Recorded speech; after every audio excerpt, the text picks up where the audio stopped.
Dale Smothers, now president and CEO of RDS Wealth Management. Dale, good to have you back. Good to see you. Good to be here, Alicia. Very, very good to be on the show. All right, well, stick with me here because I'm going to start with Trump's big, beautiful bill since it just passed the House. So it extends Trump's 2017 tax cuts because if those expire, taxes would rise for the working class. Now, if the Senate passes this bill as it is, working families will get the largest tax break in history, like no tax on tips, no tax on overtime, a new tax break for seniors on Social Security, a Made in America auto tax break, savings accounts, extending those savings accounts for newborns, more permanent border security, just to name a few. But Democrats, like Senator Elizabeth Warren, are slamming this bill, in part because it makes able-bodied adults work to receive Medicaid benefits. So let's listen to what else she had to say, and then I'll catch you on the other. We're here because budgets are a statement of values. You want to know what a country truly values? Then look at their budget. And the Republicans are telling us who they value. They value the billionaires. All right, Dale, so what do you think? Will the big, beautiful bill benefit the billionaires more or the working class more? Well, Alicia, if you listen to what she's talking about, it's just rhetoric. It's the same Democratic rhetoric, and that line has been used for many, many years. And decades ago, it was millionaires that they said were trying to be benefited from Republican actions until they all became millionaires, and now they rile against billionaire handouts. The reality is everything you just mentioned, we'll just take the top three: no tax on tips, no tax on overtime, and the deduction of a U.S. an automobile that's made in the United States, the deductibility of that interest. I don't know many billionaires that need to be working overtime.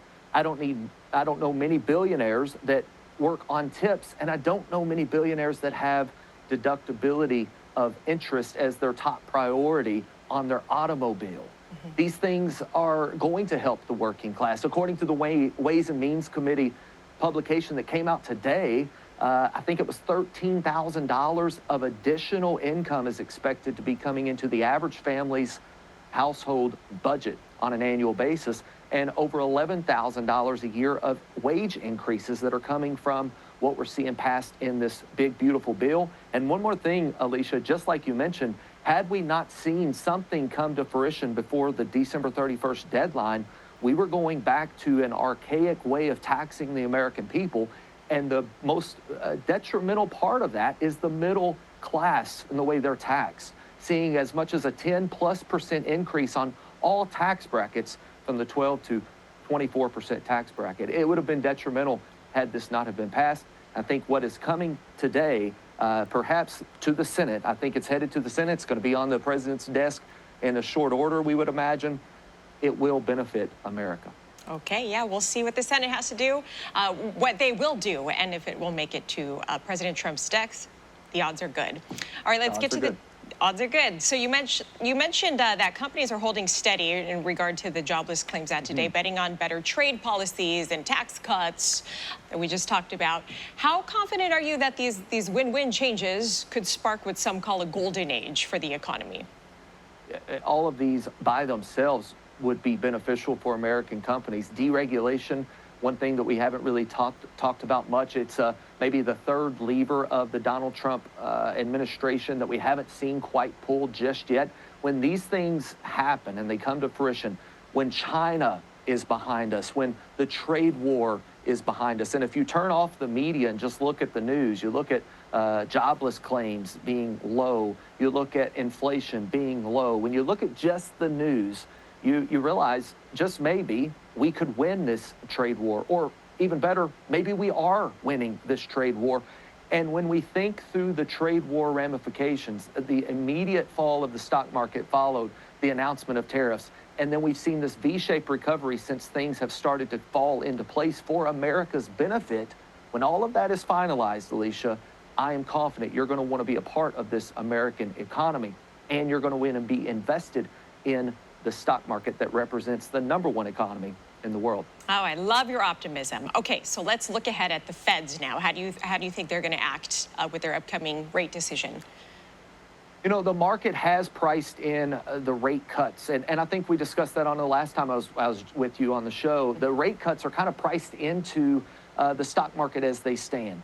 Let me give you a little bit of a holistic view here. The market took a pretty steep fall. We all are aware of that. It went from 6,100 points in the S&P 500. It went down to 5,000 points, maybe just a little bit lower in an intraday number. When the market has now climbed back to 5,900 points, almost 6,000 points, we're seeing people reevaluate how much risk they really want in their portfolio. So this last few days of volatility we've experienced was to be expected. We've seen tremendous corrections and then rebounds in the last month and a half alone. So this volatility is to be expected. When we consider the Fed rate cut, it could be another area of volatility if we don't see rate cuts coming to fruition in 2025. I think the market is still banking on one, maybe two rate cuts to take place in 2025. Again, if that does not happen, you'll see a little bit of turbulence in the market because of it.